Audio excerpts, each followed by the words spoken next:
Bismillahirrahmanirrahim. Assalamualaikum warahmatullahi wabarakatuh. Waalaikumsalam warahmatullahi wabarakatuh. Alhamdulillah, assalatu wassalamu ala rasulillah, amma ba'du. Pemirsa TVRI yang berbahagia dimanapun Anda berada, senang sekali saya Hafiz hadir kembali dalam program yang selalu mengajak kita untuk terus menguatkan iman dan terus menambah ilmu. Semoga dengan iman dan ilmu Allah angkat derajat kemuliaan kita, yaitu Serambi Islami. Dan tentunya seperti biasa kita akan membahas sebuah tema, yaitu membangun ketahanan keluarga. Tentunya kali ini bersama Majelis Taklim Muslimah Sholihah Indonesia, pimpinannya Bunda Lisi Tagor, dan tentunya tadi sudah diawali dengan sholawat dari Nasu, ya, Nasyid Zufairo, yaitu Bunda Mugi. Ya, Assalamualaikum. Waalaikumsalam warahmatullahi wabarakatuh. Ini kita bahas tentang membangun ketahanan keluarga. Ketahanan. Iya, Ustadz Mahfuz berumah tangga sudah berapa lama? Saya 4 tahun. 4 tahun? Baru 4 tahun. Oh, saya juga baru. Baru berapa? 17 tahun. Alhamdulillah. Udah lebih senior kan? Iya, lebih gitu. senior. Tentunya udah pasti banyak melalui rintangan dan halangan ya. Ya pastinya, rumah tangga mah nggak mungkin adem-adem terus. Pasti ada aja kendala, ada keributan-keributan pasti ada. Cuma bukan masalah ributnya, tapi menyikapi permasalahan untuk meredam sebuah keributan seperti itu. Dan tentunya ini harus kita bahas panjang ya dengan guru-guru kita nanti insya Allah. Karena ini masalah ketahanan keluarga. Makanya kenapa sampai sekarang saya adem ayem, karena saya banyakkan ketahanan. Mempertahankan. Jadi setiap istri saya mau belanja, saya tahan. Setiap mau jalan, saya tahan. Mau piknik, saya tahan. Gitu. Tahan semua. Supaya lebih irit.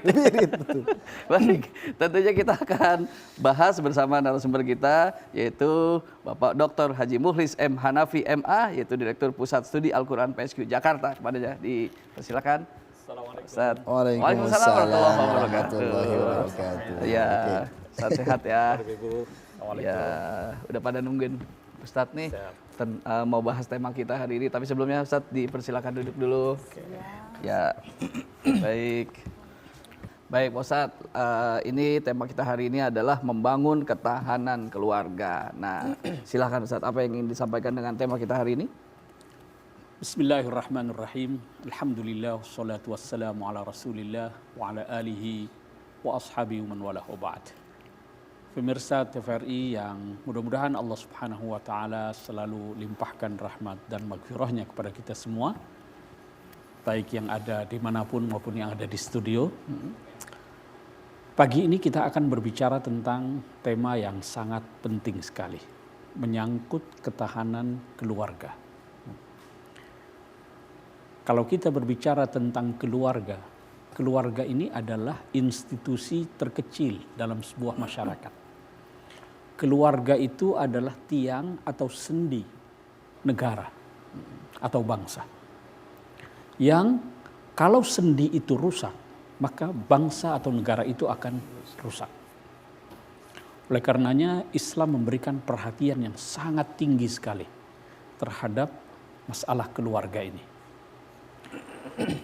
Kita sekarang hidup di era disrupsi. Terjadi perubahan yang sangat luar biasa dalam kehidupan kita ini. Kita berada di era globalisasi. Tidak ada yang bisa kita tahan dari manapun itu. Terutama globalisasi di bidang budaya. Sehingga apa yang terjadi di barat misalnya, dengan sangat mudah masuk ke tengah-tengah kita. Sehingga sekarang ini keluarga menghadapi banyak sekali tantangan dan ancaman. Baik yang bersifat internal maupun yang bersifat eksternal. Gaya hidup, lifestyle yang dari mana-mana masuk, itu pengaruh kepada kehidupan keluarga. Sehingga yang cukup memprihatinkan sekarang ini misalnya data dari BPS ya. Badan Pusat Statistik itu menyebutkan angka perceraian terutama dalam beberapa tahun terakhir. Data tahun 2022 misalnya yang dirilis tahun 2023 itu ada 516.334 kasus perceraian. Penyebabnya macam-macam. Ada yang karena pertikaian, perseteruan dalam keluarga, ada yang karena faktor kekerasan dalam rumah tangga. Ya, karena begitu banyaknya tayangan-tayangan kekerasan sehingga kemudian tidak disadari masuk ke dalam kehidupan keluarga kita ini. Sehingga kemudian ditambah sekarang ini angka pernikahan pun menurun. Itu Kementerian Agama baru saja merilis angka pernikahan itu menurun drastis. Biasanya setahun itu 2 juta, sekarang 1,7 tahun 2023. Ini cukup mengkhawatirkan ya, karena seperti saya katakan tadi itu, keluarga adalah tiang negara. Dari situlah bangsa dan masyarakat itu terbentuk. Oleh karenanya dalam kesempatan ini kita perlu ya mengkaji kembali apa sih petunjuk-petunjuk Al-Quran, bagaimana Islam mengajarkan kita untuk membangun keluarga yang tangguh, yang bisa menghadapi tantangan, yang bisa menghadapi ancaman dari manapun datangnya.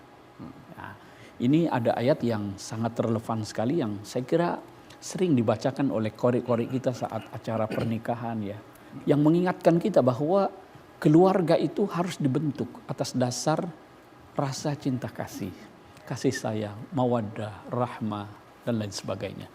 Mari kita dengarkan dari Ustadz Mahfuzul Khuluqi terlebih dahulu. Silakan Ustadz. A'udzu billahi minasy syaithanir rajim.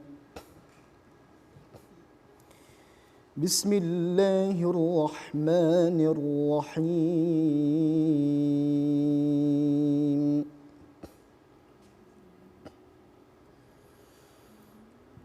ومن آياته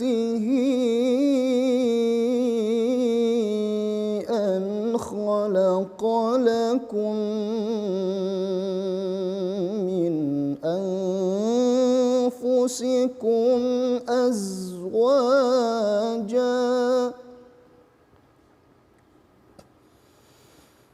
أزواجا لتسكنوا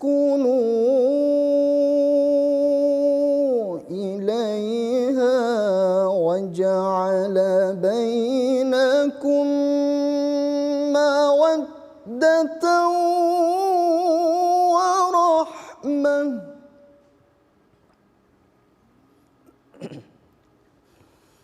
إن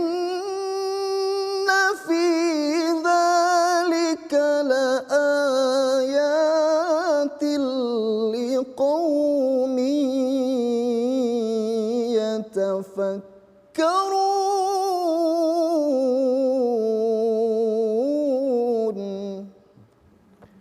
صدق الله العظيم. Aku berlindung kepada Allah dari godaan setan yang terkutuk dengan menyebut nama Allah yang Maha Pengasih lagi Maha Penyayang. Di antara tanda-tanda kebesarannya ialah bahwa Dia menciptakan pasangan-pasangan untukmu dari jenis dirimu sendiri, agar kamu merasa tentram kepadanya. Dia menjadikan di antaramu rasa cinta dan kasih sayang. Sesungguhnya pada yang demikian itu benar-benar terdapat tanda-tanda kebesaran Allah bagi kaum yang berfikir. Baik, Ustadz, kita tahan dulu dan penjelasannya di segmen berikutnya aja. Jadi buat pemirsa, jangan kemana-mana, nanti akan kita lanjutkan. Tetap bersama kami di Serambi Islami.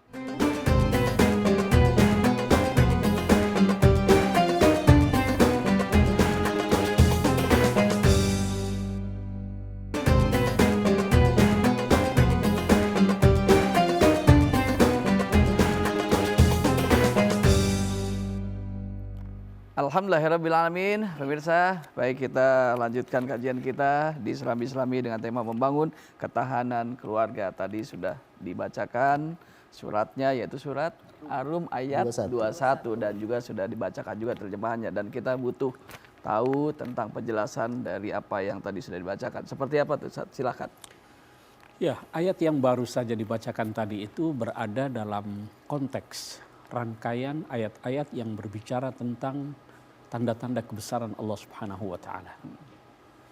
Di sini keluarga, keberpasangan, keluarga yang dimulai dari keberpasangan antara laki-laki dengan perempuan, sepasang suami istri, itu harus dibangun atas dasar rahmah dengan mawaddah.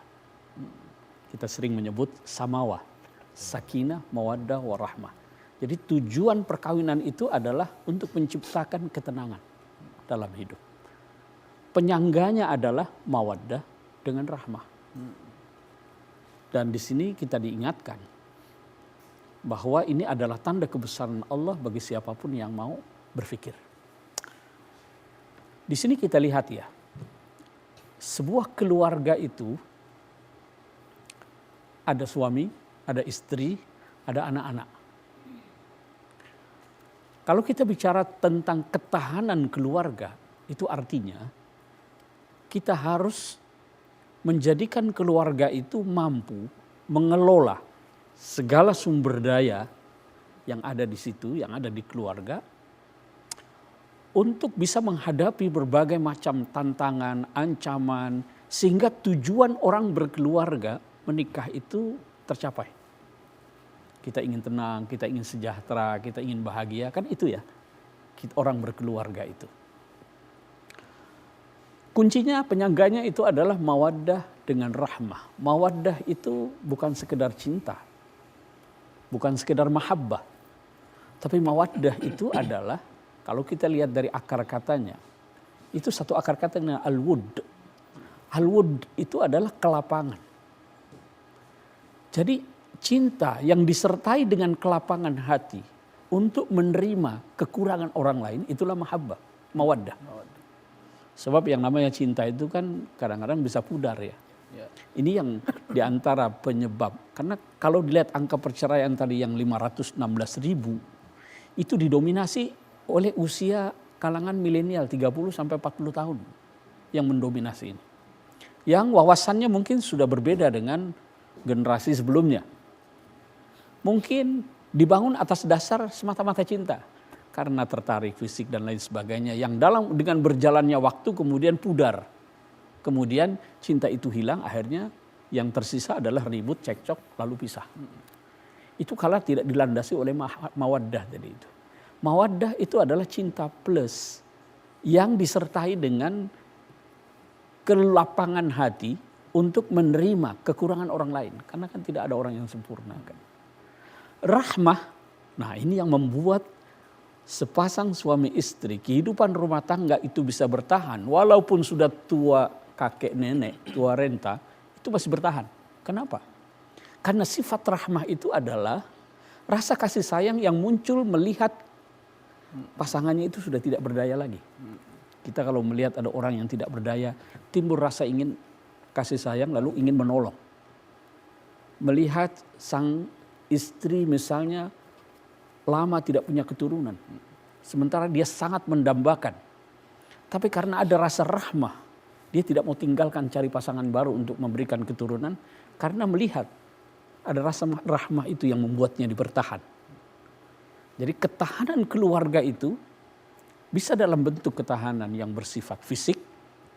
Fisik itu artinya ya secara ekonomi dia mapan, tersedia sandang, pangan, papan. Sekarang kan salah satu persoalan itu juga. Ya. Orang berpisah karena faktor ekonomi.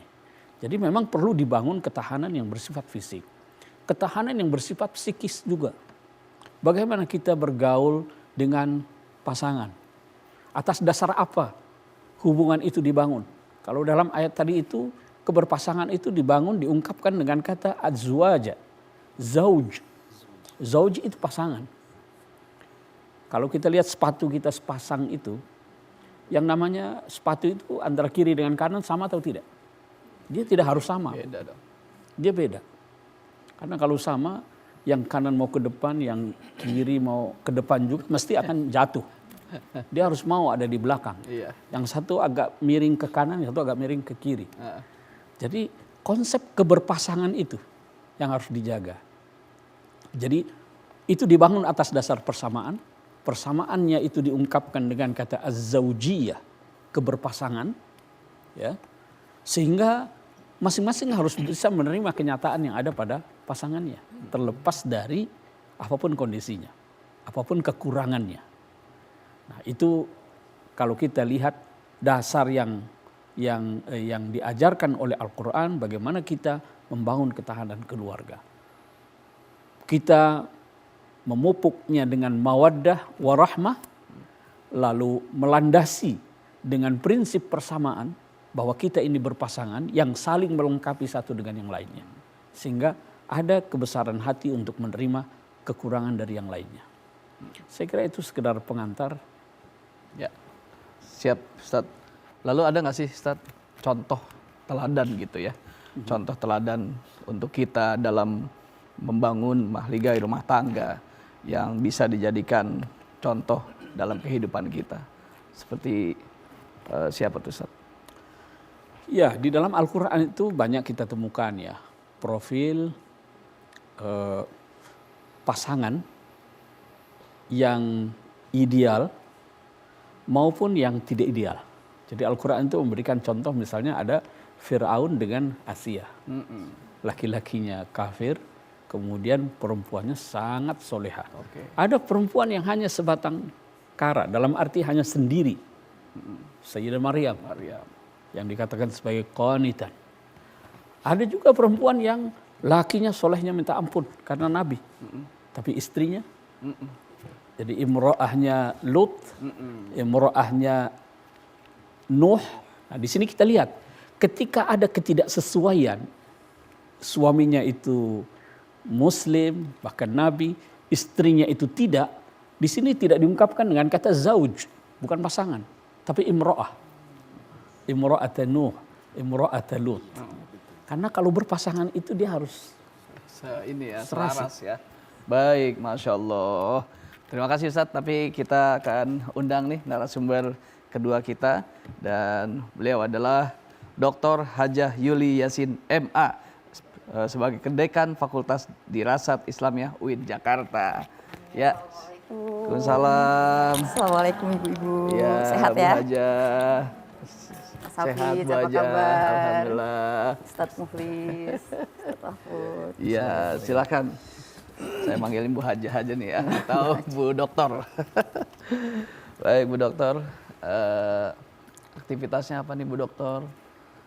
Sekarang ini Ngajar. selain tadi sebagai Dekan Fakultas Dirasat Islamiyah, saya juga merupakan Wakil Ketua Komisi Perempuan, Remaja dan Keluarga di MUI Pusat.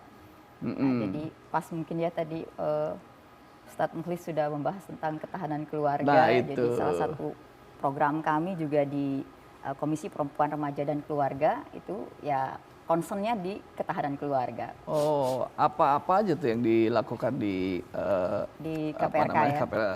Ya, tadi sudah sedikit disinggung ya terkait bahwa ketahanan keluarga yang dibutuhkan di dalam mempertahankan keluarga itu ada beberapa asas tadi ya, beberapa dasar tadi, diantaranya ketahanan fisik, kemudian ketahanan ekonomi, kemudian ada ketahanan sosial psikologi, dan ada ketahanan sosial budaya ya. Dan yang terutama sebetulnya landasan legalitas, Mas Hafidz. Iya, apa tuh maksudnya? Jadi dalam landasan legalitas ini kita harus memastikan bahwa pernikahan kita ini tercatat. Nah, jadi kita jangan mau ya, misalnya gitu, ada nikah siri atau nikah urfi ya. Bawah tangan katanya ya, kalau dibilang nikah di bawah tangan. Jadi nikahnya tidak tercatat. Nah, ini sangat bahaya untuk ketahanan keluarga. Gitu ya. Apalagi akibatnya nanti terutama untuk perempuan dan anak gitu. Jadi kami concern sekali dalam hal ini. Berikutnya tadi kan ketahanan fisik ya. Nah, ketahanan fisik ini kan memastikan bahwa anggota keluarga ini mendapatkan istilahnya ya, minimal makan 2 kali ya. Nah, ini kan termasuk ketahanan fisik agar sehat. Nah, ini apalagi kita nih di Indonesia Mas, stunting masih tinggi. Oh iya. Jadi betul. angka stunting kita masih tinggi. Nah ini kita harus pastikan bahwa keluarga kita ini memiliki ketahanan dalam hal ini ya. Nah ini kan menunjukkan kalau stunting ini bahwa keluarga kita ternyata belum siap gitu. Jadi biasanya ini kan karena orang tuanya yang tidak memiliki pengetahuan tentang gizi Asupan gizi. anak Betul. gitu ya. Dan herannya Mas Hafiz, ini stunting ini ternyata tidak hanya terjadi di dalam keluarga miskin. Jadi artinya tidak otomatis datang dari keluarga yang berkecukupan, anaknya tidak kena stunting. Jadi boleh jadi kan karena sekarang kan serba instan ya.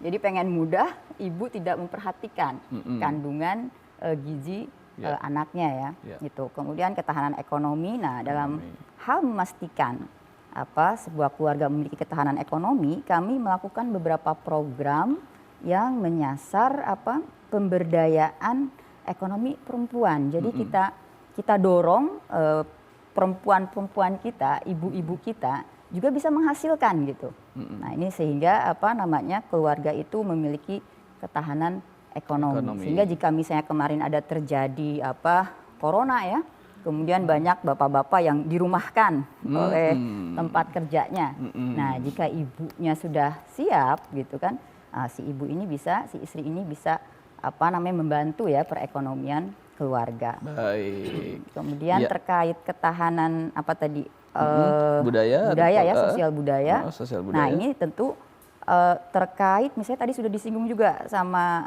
Ustadz Mukhlis bahwa mudah sekali sekarang ajaran-ajaran atau kebiasaan di barat datang ke kita. Nah, terutama yang gadget ini kan ibu-ibu ya. Kita cukup sulit juga menjauhkan putra-putri kita dari bahaya gadget. Baik. Iya. Ibu tadi sudah ada beberapa ya disampaikan tentang masalah ketahanan dalam rumah tangga ya. Nah, tentunya nanti perlu informasi dan perlu edukasi lebih jauh lagi mengenai tema kita itu membangun ketahanan keluarga. Dan buat pemirsa jangan kemana-mana, nanti akan terus kita lanjutkan. Tetap bersama kami di Serambi Islami.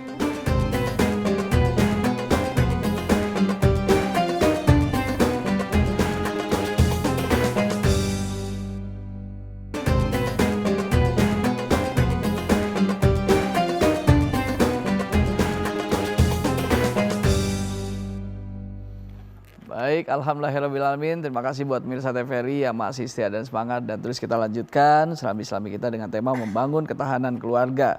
Tentunya lanjutkan kembali nih Bu Dr. Hajah Yuli Yasin. Tadi ada yang belum terjelaskan ya, yaitu tentang ketahanan sosial psikologi. Ya. Jadi yang terakhir tadi ketahanan sosial psikologi. Nah, ini sosial psikologi ini misalnya sudah terakhir kita refreshing jalan-jalan bareng keluarga itu kapan sih? Nah, ini juga dibutuhkan healing gitu ya ibu-ibu ya. Jadi ini mendorong kepada ketahanan sosial psikologi. Nah, sehingga misalnya kesehatan psikologi keluarga itu harus terjamin. Nah, ini KDRT ini kan sebetulnya juga akibat ada yang tidak sehat secara psikologis gitu ya. Karena kalau orang sehat itu nggak akan terjadi ya memukul istri atau memukul anak. Nah, ini makanya ibu-ibu nanti ajak bapak-bapaknya untuk healing gitu ya, biar semuanya sehat secara psikologis gitu. Baik, itu tadi ketahanan sosial psikologi ya. Ya, tentunya juga jangan keseringan healing. Ntar suaminya yang ngahuleng. Bukan. Bingung. Itu nanti mempengaruhi ketahanan ekonomi. Oh iya. Iya, ketahanan ekonomi. Jadi saling terkait ya ibu-ibu ya di antara 5 unsur tadi. Baik, terima kasih Ibu Dokter ya, dan tentunya kepada Dr. Mukhlis dilanjutkan. Saya menyambung sedikit tadi ya, terkait dengan kekerasan dalam rumah tangga ya. Yang tadi saya katakan di awal itu salah satu penyebab meningkatnya angka perceraian sekarang ini ya. Dan tadi lagi-lagi persoalannya sebenarnya persoalan komunikasi ya dalam keluarga itu. Tetapi ada satu ayat dalam Al-Quran yang sering disalahfahami, terutama bagi kaum laki-laki, sehingga memandang dirinya itu dengan perasaan superioritas, karena dia adalah pemimpin keluarga, lalu kemudian berlaku semena-mena, kemudian yang tidak mau tunduk, akhirnya kemudian digunakan kekerasan. Dan perempuan sekarang kan banyak yang cerdas, tidak terima itu. Lalu kemudian sang laki-laki, sang suami berdalih, ini kan perintah Al-Quran. Itu ada dalam surat An-Nisa ayat 34 ya. Yang saya katakan sekali lagi, ini sering disalahfahami. Mungkin Ustaz Mahfuz Khuluki bisa membaca dulu ayat itu. أعوذ بالله من الشيطان الرجيم الرجال قوامون على النساء بما فضل الله بعضهم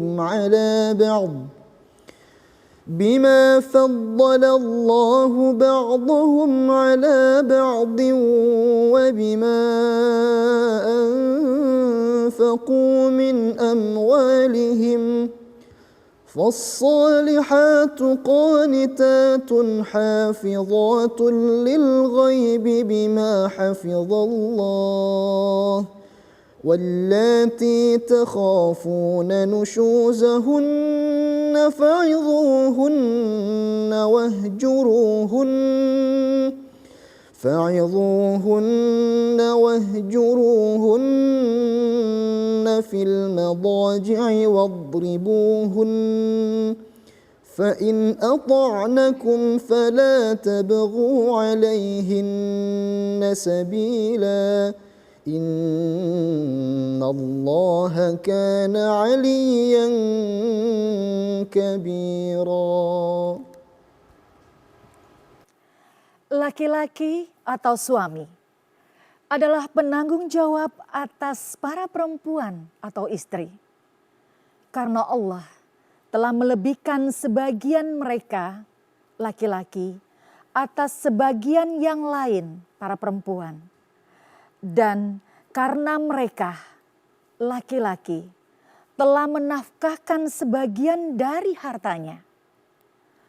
Perempuan-perempuan salehah adalah mereka yang taat kepada Allah dan menjaga diri ketika suaminya tidak ada, karena Allah telah menjaga mereka. Perempuan-perempuan yang kamu khawatirkan akan nusyuz, berilah mereka nasihat. Tinggalkanlah mereka di tempat tidur atau pisah ranjang, dan jika perlu, pukullah mereka dengan cara yang tidak menyakitkan. Akan tetapi, jika mereka menaatimu, janganlah kamu mencari-cari jalan untuk menyusahkan mereka. Sesungguhnya Allah Maha Tinggi lagi Maha Besar. Ya, ini ayat yang sangat bagus sekali. Karena berisikan ajaran dan pesan tentang pola hubungan antara suami dengan istri dalam keluarga dan bagaimana cara mengatasi konflik dalam rumah tangga. Saya akan garis bawahi beberapa poin dari ayat tadi, Bu. Ya. Tadi menarik Ibu terjemahkan, baca Ar-rijalu qawwamun. Qawwamun penanggung jawab, ya, penanggung jawab. Ini terjemahan hasil revisi tahun 2019. Kebetulan saya menjadi ketua tim revisi penyempurnaan terjemahan itu. Dari yang sebelumnya, qawwamun itu diterjemahkan pelindung. Tahun 2002, terjemahan versi 2002, itu qawwamun pelindung. Sudah bagus. Karena yang sebelumnya, ketika terjemahan itu terbit pertama kali tahun 65, qawwamun itu diterjemahkan pemimpin. Sehingga ada superioritas, ada subordinasi antara laki-laki dengan perempuan. Karena dia, maka kemudian kata qawwamun ini sebenarnya tidak mengandung arti pemimpin, itu semua terangkum. Hanya kemudian kita pilih diksi yang kira-kira bisa mengarahkan agar laki-laki itu bisa lebih bertanggung jawab. Karena dia bertanggung jawab berarti dia menjadi pelindung. Dia mengayomi. Dia membimbing. Itu yang diharapkan. Peran ini diberikan karena Laki-laki punya tanggung jawab lebih. Dia memberi nafkah, ya. Kemudian secara fisik berbeda peran antara laki-laki dengan perempuan. Punya tugas masing-masing. Jadi kita bersikap adil itu, adil tidak berarti sama. Adil artinya bagaimana bisa berfungsi sesuai dengan perannya masing-masing, sesuai dengan kondisi biologis masing-masing. Nah, di situ ada bagian tentang nusyuz. Nusyuz itu apa? Nusyuz itu secara bahasa artinya tinggi. Jadi ketika ada tanda-tanda sikap dari istri yang mulai meninggi dalam arti dia tidak mau tunduk, dia tidak mau taat. Ada pembangkangan. Karena satu dan lain hal. Boleh jadi karena memang perangainya begitu. Boleh jadi karena sebagai bentuk protes dia terhadap suami yang perangainya juga tidak bagus. Bisa jadi nusyuz itu. Maka di situ ada petunjuk. Yaitu pertama apa? Fa'idhuhunna, beri nasihat sang istri itu. Kemudian yang kedua, wahjuruhun, pisah ranjang tadi. Yang ketiga, wadribuhun, pukul. Ini para ulama mengatakan ini urutan atau bagaimana? Atau pilihan. Kalau urutan ya nasihati dulu. Kalau tidak mempan, pisah ranjang. Kalau tidak mempan lagi berpukul. Ada yang bilang ini bukan urutan. Karena kadang-kadang perempuan dipisah ranjang saja itu lebih menyakitkan daripada dipukul. Didiamkan saja oleh suaminya kadang-kadang perasaannya lebih gampang terpukul. Sehingga ada yang berkata ini bukan urutan tapi opsional. Tergantung kondisi. Menarik tadi dalam terjemahan yang dibacakan, wadribuhun. Wadribuhun itu sebenarnya secara bahasa pukullah mereka, para istri. Ini yang kemudian sering disalahgunakan, sering disalahfahami, lalu kemudian akhirnya terjadilah kekerasan dalam rumah tangga. Kemudian ada lagi yang mengatakan, oh Qur'annya yang ngajarkan katanya. Padahal gagal paham, salah paham. Maka kemudian diberikan catatan di situ yang tidak menyakitkan. Itu sebenarnya diambil dari penjelasan hadis bahwa pukulan yang dimaksud itu adalah darb ghair mubarrah, yang tidak menyakitkan, yang tidak membekas, yang tidak melukai. Di sini kemudian para ulama memahami, ada yang mengatakan wadribuhun, ya pukul, tapi yang ringan-ringan saja. Yang ringan itu contohnya dalam beberapa hadis dikatakan pakai siwak. Oh, siwak seberapa gede sih? Ya. Jadi semacam simbolik saja. Ada lagi yang mengatakan ini wadrubuhun ini bukan pukul dalam arti fisik, tetapi marahi saja. Tapi kadang-kadang marahi juga lebih membekas itu ya daripada pukulan secara fisik. Ya. Ada lagi yang mengatakan tidak perlu pukulan. Kenapa? Karena pukulan itu pada dasarnya adalah mafsadah. Di situ ada bahaya yang tidak dianjurkan kecuali dalam hal tertentu saja. Misalnya ada orang melanggar hukum pidana, wajib tuh disanksi dalam bentuk pukulan apapun bentuknya. Ya. Pukulan itu juga bisa dalam rangka mendidik, dalam batas-batas tertentu misalnya ya. Ketika kita mendidik anak itu kadang-kadang perlu juga ya. Walaupun sekarang juga ada undang-undang perlindungan anak yang tidak boleh juga. Tapi dalam batas tertentu masih bisa ditolerir. Kita yang tahu ukurannya gitu ya. Sehingga kemudian hukum dasarnya itu adalah bahaya, tidak boleh sesuatu yang membahayakan itu. Maka kalau dirasa perempuan itu atau istri itu kalau digitukan itu tidak bisa kembali, ya tidak usah. Karena kalau dilakukan akan membahayakan, sehingga kemudian ya tidak usah dipukul. Ya. Nah disinilah lalu kemudian kalau tidak ada jalan lain maka perceraian itu menjadi pintu yang sebenarnya paling tidak disukai ya. Tapi mau bagaimana lagi? Kalau tidak bisa, itu pun ada tahapannya lagi, yaitu harus ada yang disebut dengan forum mediasi. Baik, alhamdulillahirabbil alamin. Ibu-ibu kayaknya nyimak banget ya. Kayaknya lagi mikirin yang di rumah gimana gitu ya. Tapi mudah-mudahan semuanya sakinah mawaddah warahmah. Amin. Amin ya Allah ya rabbal alamin. Persis sama kayak istri saya. Oke. Kalau istri saya tuh orangnya nggak pernah marah sama laki kalau lagi tidur. Oke. Ya enggak lah, di rumah lagi nonton nih sepertinya. Baik, tentunya buat pemirsa jangan kemana-mana, nanti akan terus kita lanjutkan. Tetap bersama kami di Serambi Islami.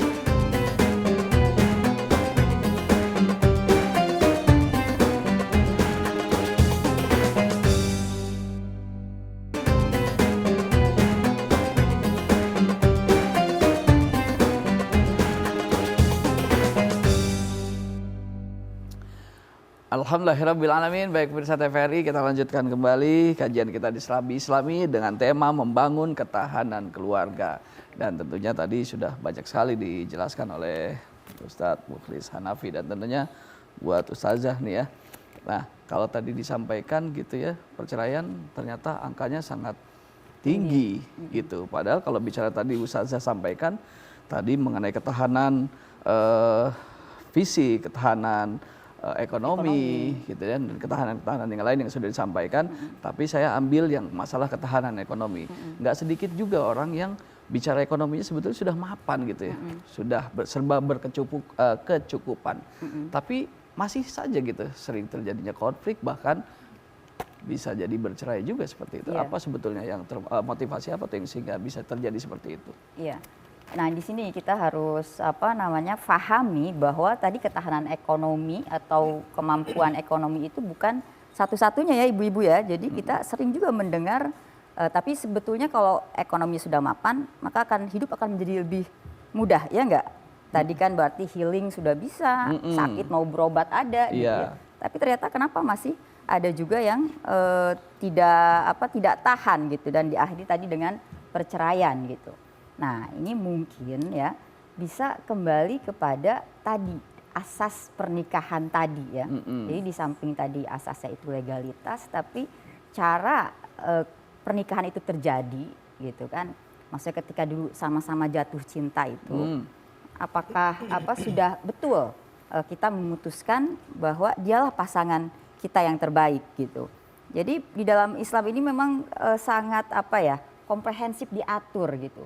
Persiapan ketahanan keluarga ini bukan hanya ketika berjalan, tapi sebelum terjadi keluarga, Islam itu sudah mengatur bagaimana kita memilih pasangan kita.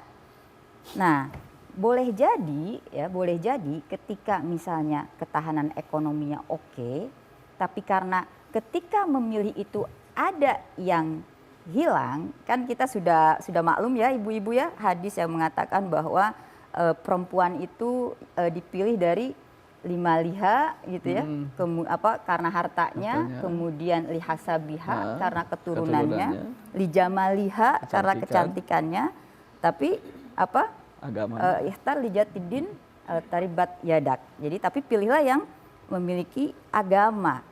Nah, ini jangan-jangan salah pilihnya di sini, di agamanya ini. Kemudian tadi ketahanan sosial budayanya tidak dipupuk.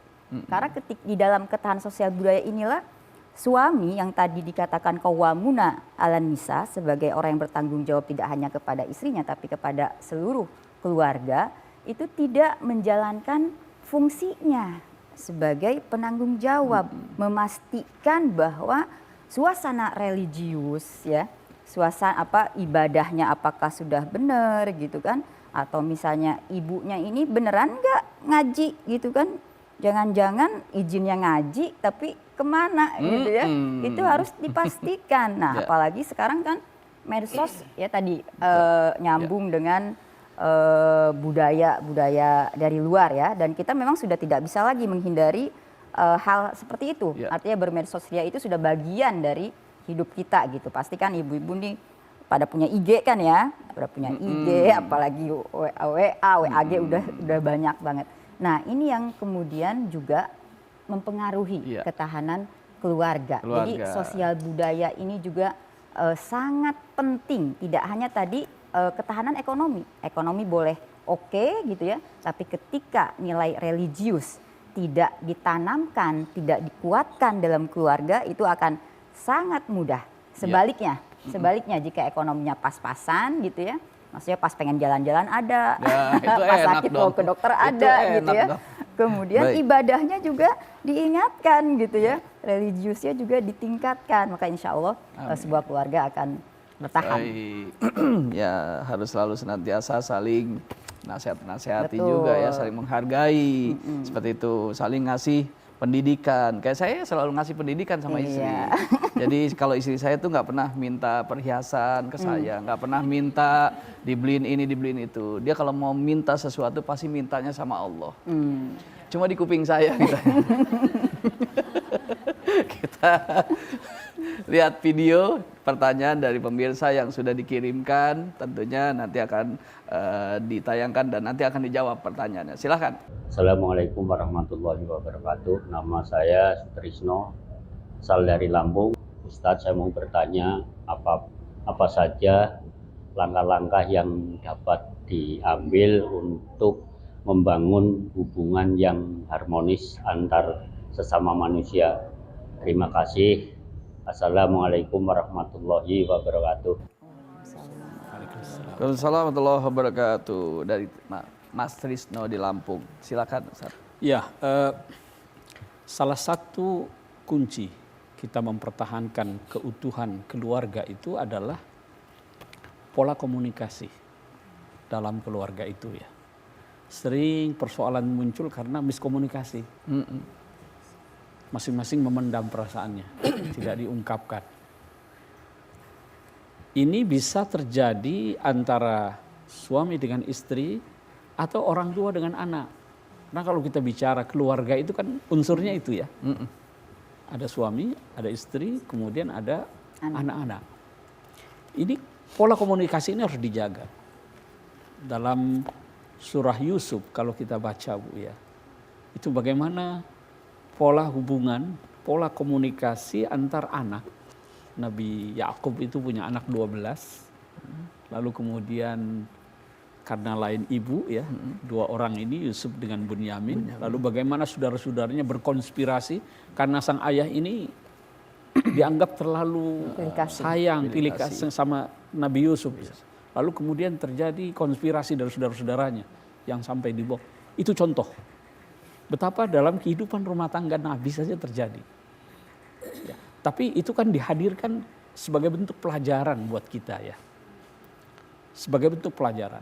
Dan di sini Nabi Yakub memberikan teladanan ya, bagaimana menghadapi itu semua dengan ketangguhan dan ketahanan dari sisi religiusitasnya, spiritualnya, yang kemudian membuat anak-anaknya itu dan seluruh keluarga itu bersujud kepada Nabi Yusuf. Indah sekali akhirnya itu, karena ditangani dengan pola komunikasi yang sangat bagus sekali ya. Itu salah satu kunci. Kemudian yang kedua adalah penting juga pola hubungan, relasi dalam keluarga itu dibangun atas semangat egalitarian, semangat persamaan, keadilannya. Rasa kasih sayang itu wajar kalau kadang-kadang berlebih kepada seseorang. Wajar, itu di luar kendali kita. Di luar kendali kita. Nabi saja terhadap istri-istrinya begitu. Hada qasami fima amlik. Fala tu'akhidni fima la amlik. Kalau adil secara materi itu dalam batas kemampuan saya. Tapi ada yang tidak bisa dikendalikan. Itu jangan Nabi minta ampunan pada Allah. Begitu juga kepada anak-anak kita ya. Pada anak-anak juga harus adil walaupun kita punya kecenderungan nih kepada anak tertentu. Tapi secara zahir kita harus bisa perlakukan adil. Ya. Baik, alhamdulillahirabbil alamin.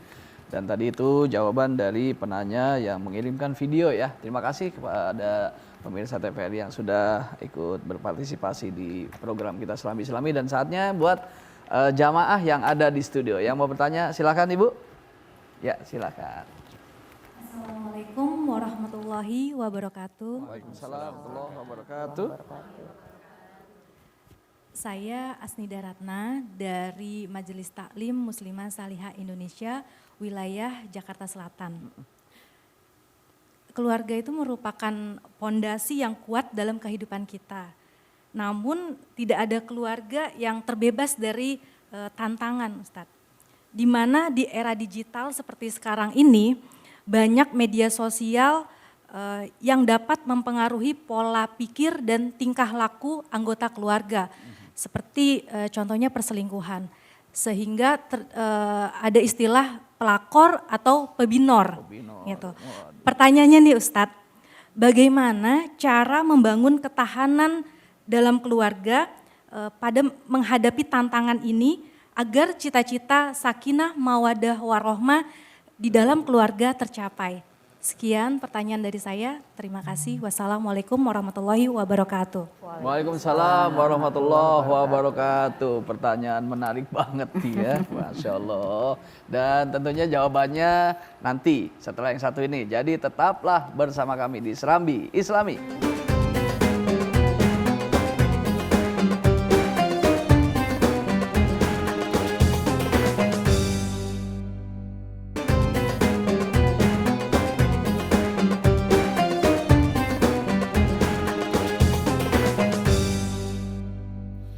Alhamdulillahirrabbilalamin. Terima kasih buat Mirsa TVRI masih semangat dan tentunya terus kita lanjutkan kajian kita di Serambi Islami dengan tema membangun ketahanan keluarga dan tentunya saat ini adalah saatnya menjawab Ustadz dari pertanyaan dari jamaah yang ada di studio. Silakan Ustadz.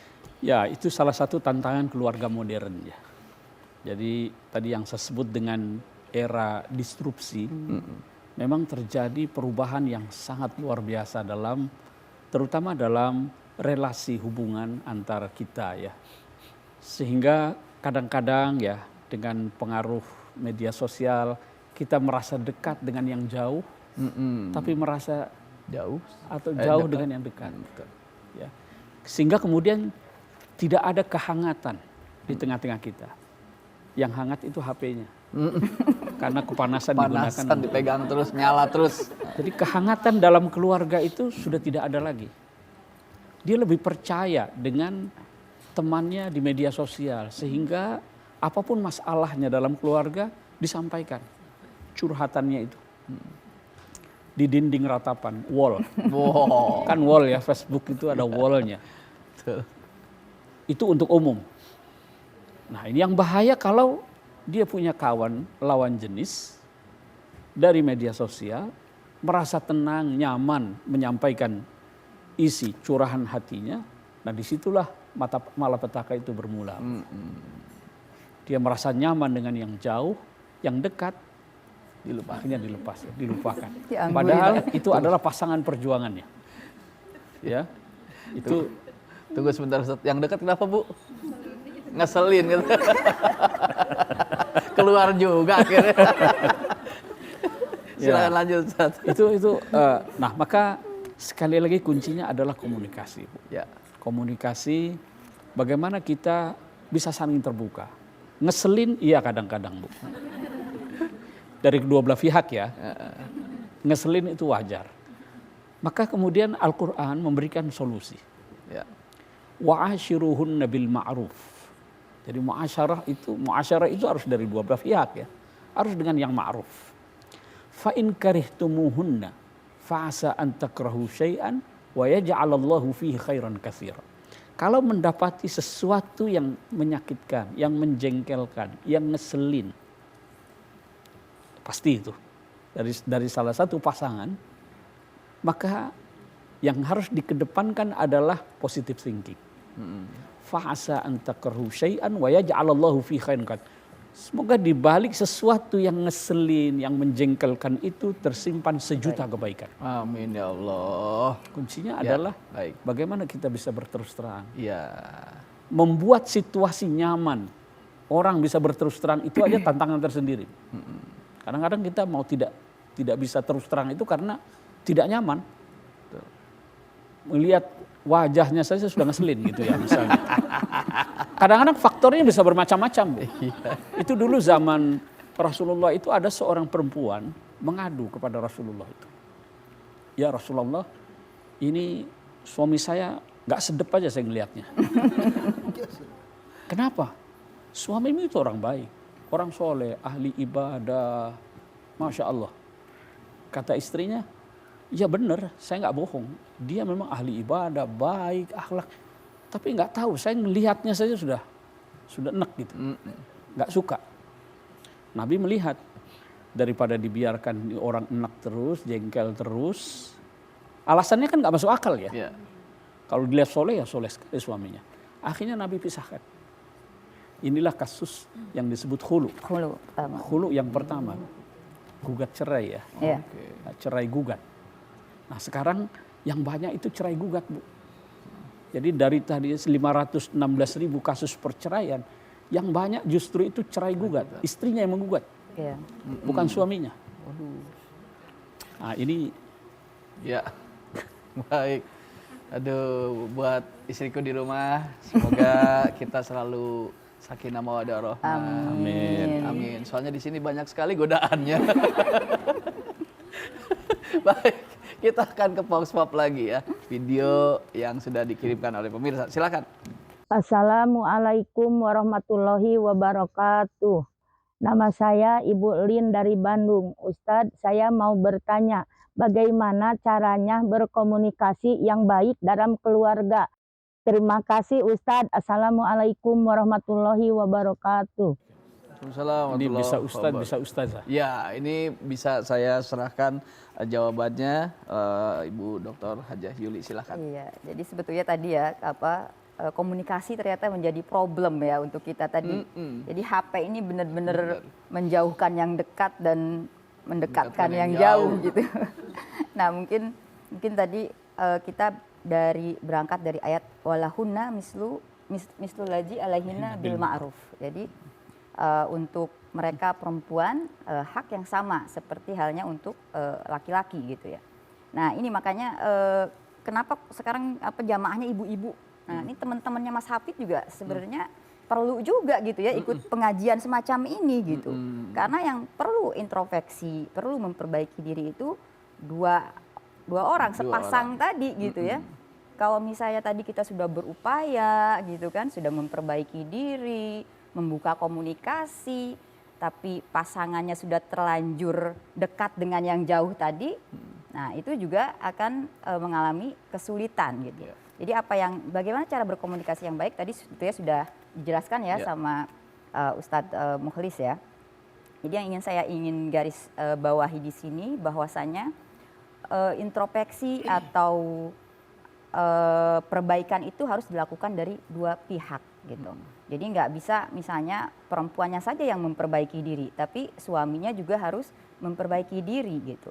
Tidak bisa misalnya tadi alasannya ya habis istri saya ngeselin gitu kan, dia ngeselin nggak gitu kan. Jadi kalau dia harus mencari tahu kenapa istrinya bikin kesel gitu kan. Nah berarti kan ada yang bikin kesel kita, nah aku jadi kita. Aku jadi kita. Artinya tadi kita mencoba untuk membangun komunikasi dengan suami, dan biasanya memang laki-laki ini Bu, kalau kitanya yang tidak aktif gitu ya, tidak proaktif, maka mereka malah nyaman sepertinya, asik dengan gadgetsnya kalau di rumah dengan alasan masih banyak kerjaan lah kan gitu ya. Nah makanya kita yang harus membangun kembali tadi mawaddah warohmah tadi gitu. Kita pantik lagi itu yang mawadah tadi, yang rasa cinta tadi.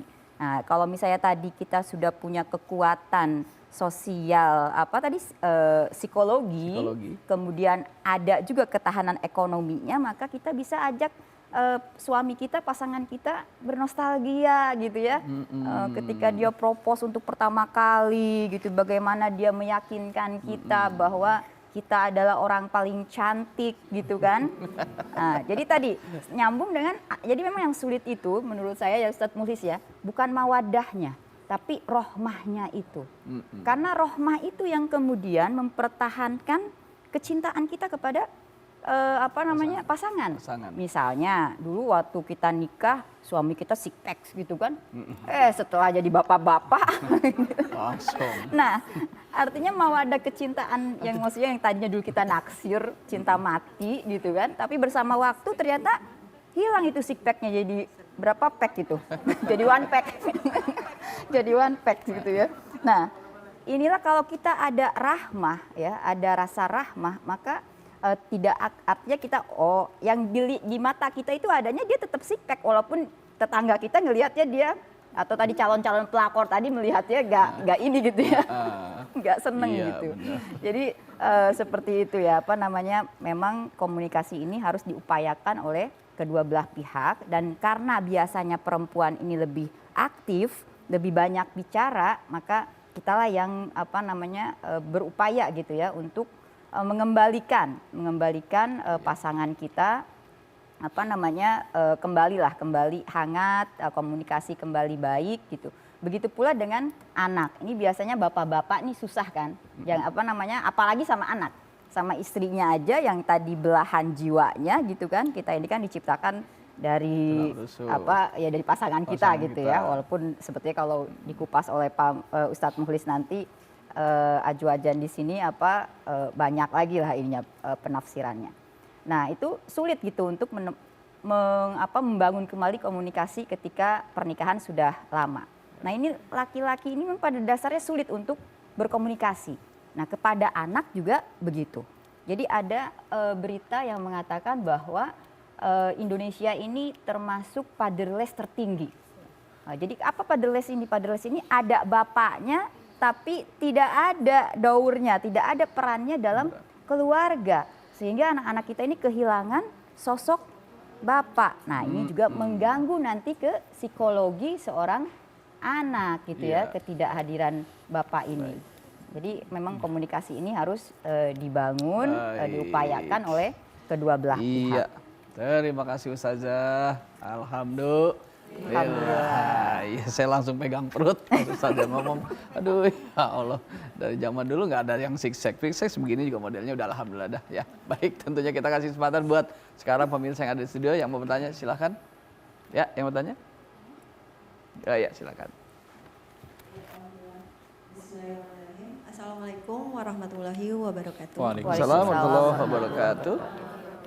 Saya Tatia dari Majelis Taklim Muslimah Salihah Indonesia wilayah Cirebon.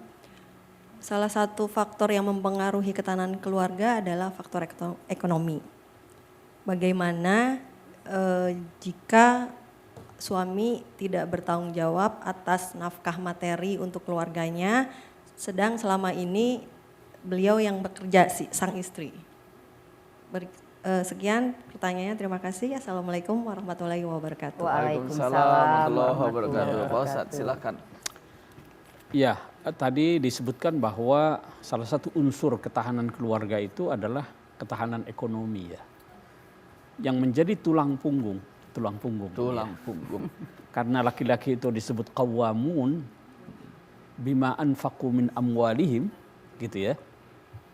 Karena jadi kewajiban memberi nafkah itu adalah pada dasarnya itu suami, laki-laki. Namun tidak berarti itu hanya menjadi tanggung jawab laki-laki saja. Dalam kondisi misalnya tadi ya, laki-lakinya sudah tidak bekerja. Lalu bagaimana perempuan, sang istri? Nah disinilah saya kira perlu komunikasi yang baik, kerjasama yang baik untuk bisa memahami situasi bersama ini, sehingga kemudian kalau perempuan sang istri itu memiliki kelebihan, kemampuan untuk ya misalnya berdagang, ini itu dan lain sebagainya, itu atau bekerja di ruang publik misalnya, itu juga tidak masalah. Tetapi menjadi persoalan lagi adalah ketika nanti secara ekonomi perempuan lebih tinggi. Nah ini nusyuz bisa terjadi. Itu juga bisa menjadi salah satu penyebab nusyuz. Nah jadi sekali lagi betul dikatakan tadi bahwa persoalan ekonomi itu bukan satu-satunya ya. Faktor yang bisa membuat ketangguhan dan ketahanan keluarga. Tapi juga ada faktor-faktor yang lain ya. Yang perlu dibangun di sini secara sosial, karena fungsi keluarga itu kan bukan hanya fungsi agama, reproduksi ya, tapi juga ada fungsi sosial, ada fungsi agama. Itu yang harus kita pertimbangkan sehingga kita mampu mempertahankan keutuhan rumah tangga. Baik, alhamdulillahirabbil alamin. Itu jawabannya, Bunda. Baik, kita kasih kesempatan buat penanya berikutnya. Ya, silakan. Bismillahirrahmanirrahim. Assalamualaikum warahmatullahi wabarakatuh. Waalaikumsalam warahmatullahi wabarakatuh. Ustazah, saya ingin bertanya. Bila namanya siapa, Bunda? Maaf Ustadz. Iya, nama saya Amelia, dari Amelia. Muslimah Solihah Indonesia, wilayah Jakarta Selatan. Ya, silakan. Yang ingin saya tanyakan Ustazah, bila dalam keluarga tidak ada keterbukaan masalah keuangan, misalnya uang suami ya uang istri ya uang istri. Nah ini nih. Gitu. Ini nih. Ya terus.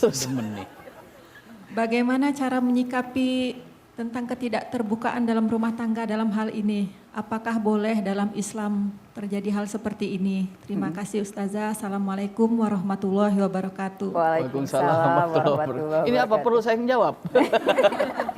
Jadi pasti jawab nggak boleh ya. Iya, ini memang ini ya apa namanya? Apa tadi uang suami, uang istri gitu ya. Sementara uang istri bukan uang suami. Gitu. Jadi Mbak Amelia ini tidak mau begitu berarti ya?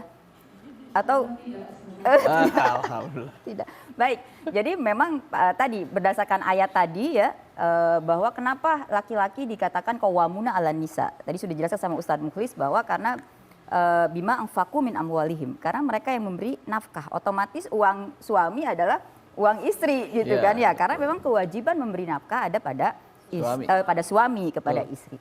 Nah gimana kalau misalnya istrinya juga punya uang gitu kan, apakah dia boleh juga apa namanya misalnya dalam suatu kondisi anaknya misalnya mau daftar kuliah kemudian suaminya tidak punya gitu. Nah ini dalam koridor ihsan. Jadi bukan wajib. Jadi memang betul uang istri itu adalah uang istri gitu. Alhamdulillah kalau saya begitu Mbak. Tapi ada ihsan. Jadi ketika misalnya itu kebaikan dari kita sebagai ibu, sebagai istri gitu ya. Tapi kalau misalnya ada dan tapi saya yakin tidak ada seorang ibu pun atau seorang istri pun yang melihat pasangannya atau anaknya membutuhkan dan dia memiliki uang, dia diam gitu. Nah, jadi kewajiban kita sebagai istri, walaupun kita tidak memiliki kewajiban memberikan harta kita kepada pasangan atau anak, maka dari karena kebaikan kita itu kita harus juga membantu ya dalam kondisi tersebut gitu. Makanya tadi mudah-mudahan Mas Hafidz sudah memilih tadi ya pancuh li diniha taribat yada. Jadi kalau misalnya kita memilih karena agamanya, karena perempuan-perempuan yang beragama dan baik saja kan yang bisa misalnya ikhlas merelakan hartanya gitu ya. Ya. Seperti itu, semoga terjawab ya Mbak Amelia, semangat. Baik, alhamdulillahirrabbilalamin. Tapi untungnya sih kalau istri saya sih alhamdulillah tipe perempuan yang pinter cari duit. Jadi saya naruh duit di mana aja ketahuan. Baik, kita akan lanjutkan kembali. Jadi tetaplah bersama kami di Serambi Islami.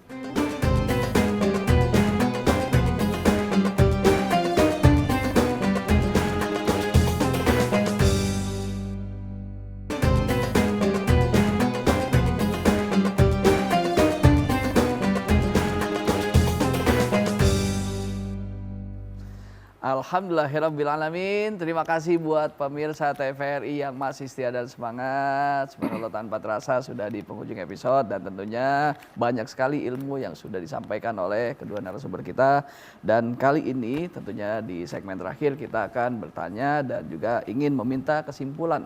Apa yang bisa menjadi catatan kita agar bisa kita praktekkan dalam keseharian kita untuk mempertahankan rumah tangga. Baik, dari Ustazah Yuli, silahkan. Terima kasih Mas Hafidz, ibu-ibu yang cantik-cantik hari ini ya. Jadi kesimpulannya tadi sebetulnya dalam ayat tadi ya, bagaimana kita melaksanakan kewajiban kita.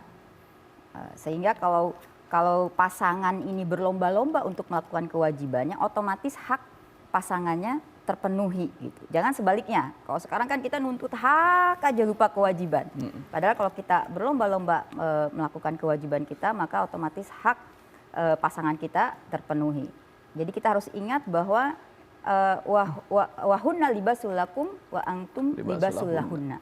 Jadi kita ini sudah bukan hanya dua orang, tapi kita ini satu orang yang saling melengkapi ya, melengkapi. Jadi kalau suami kita baik, maka kita juga menjadi baik karena dia itu pakaian kita. Kan pakaian kita ini kan istilah kita berpakaian ini membuat kita lebih terlindungi, kemudian ya lebih cantik gitu ya. Nah, demikian juga pasangan kita. Kita ingatkan juga suami kita seperti itu, bahwa di antara kita ada hak dan kewajiban yang harus dipenuhi. Baik, alhamdulillahirabbil alamin. Terima kasih Ustazah Yuli dan pada Ustadz, silakan. Baik, dari diskusi dan bincang-bincang kita ini ada beberapa hal yang saya kira bisa kita simpulkan ya. Yang pertama, bahwa keluarga itu adalah tiang atau sendi sebuah bangsa yang harus dijaga keutuhan dan ketahanannya. Bila kita ingin mempertahankan keutuhan dan ketahanan sebuah bangsa. Kita akan menyambut Indonesia Emas tahun 2045. Dan itu harus dimulai dari ketahanan keluarga. Baik secara fisik, secara ekonomi, secara sosial budaya, maupun secara religius. Yang kedua, Al-Quran banyak memberikan tuntunan tentang bagaimana kita membangun pola atau relasi dalam keluarga. Baik dalam hubungan antara suami dengan istri maupun orang tua dengan anak-anak. Komunikasi adalah kunci dalam menjaga keutuhan dan ketahanan keluarga. Perlakuan yang adil dalam hak dan kewajiban itu juga menjadi salah satu pondasi dalam mempertahankan keutuhan dan keluarga. Dan yang terpenting lagi adalah bagaimana kita bisa menjaga kehangatan keluarga, bagaimana keluarga kita dijiwai oleh nilai-nilai spiritualitas. Ada satu ayat yang sangat relevan sekali yang bisa menjadi renungan bagi kita semua di akhir episode ini, yang saya kira Ustaz Mahfuzul Khuluqi bisa membacakannya. يا أيها الذين آمنوا قوا أنفسكم وأهليكم نارا وقودها الناس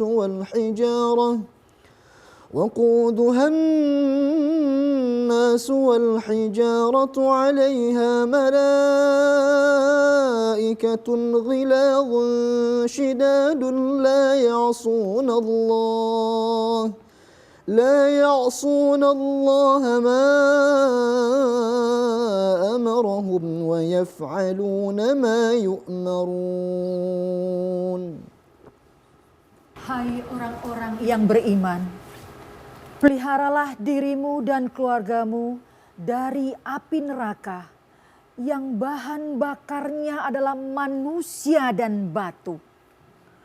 Penjaganya malaikat-malaikat yang kasar, keras, dan tidak mendurhakai Allah terhadap apa yang diperintahkannya kepada mereka. Dan selalu mengerjakan apa yang diperintahkan. Ya, saya kira ini pesan terbaik ya. Bagaimana kita sebagai orang tua, bagaimana kita sebagai anak bisa menjaga keutuhan dan ketahanan keluarga. Dan mari kita berdoa kepada Allah Subhanahu wa taala, mudah-mudahan Allah Subhanahu wa taala jadikan keluarga kita keluarga sakinah, keluarga yang dilandasi pada mawaddah warahmah. Bismillahirrahmanirrahim. Alhamdulillahirabbil alamin. Allahumma salli ala sayyidina Muhammad wa ala ali sayyidina Muhammad. Allahumma a'inna ala dzikrika wa syukrika wa husni ibadatik. Rabbana hab lana min azwajina wa dhurriyyatina qurrata a'yunin waj'alna lil muttaqina imama. Allahumma barik lana fi auladina wa dhurriyyatina wa la tadurrahum wafiqhum li ta'atika warzuqna birrahum. Rabbana taqabbal minna innaka antas samiul alim wa tub alaina innaka antat tawwabur rahim. Wa sallallahu ala sayyidina Muhammad wa ala alihi wa sahbihi wa baraka wa sallam. Subhana rabbika rabbil izzati amma yasifun wa salamun alal mursalin walhamdulillahi rabbil alamin. Amin, amin ya Allah ya Rabbal Alamin. Terima kasih pada narasumber kita yaitu Bapak Dr. Haji Mukhlis M. Hanafi MA dan juga kepada narasumber kita yang lainnya yaitu Dr. Hajah Yuli Yasin MA. Terima kasih juga kepada Ustaz Mahfuzul Khuluqi. Terima kasih pada jamaah dari Majelis Taklim Muslimah Salihah Indonesia, pimpinan Bunda Risi Tagor dan juga Naju ya, yaitu Nasyid Zubairah. Dan juga terima kasih kepada pemirsa dan kerabat kerja yang bertugas. Tentunya kita selalu senantiasa berdoa semoga keluarga kita sakinah, mawaddah warahmah dan keturunan kita adalah keturunan yang soleh dan solehah. Amin. Semoga bermanfaat. Wabillahi taufik wal hidayah. Assalamualaikum warahmatullahi wabarakatuh.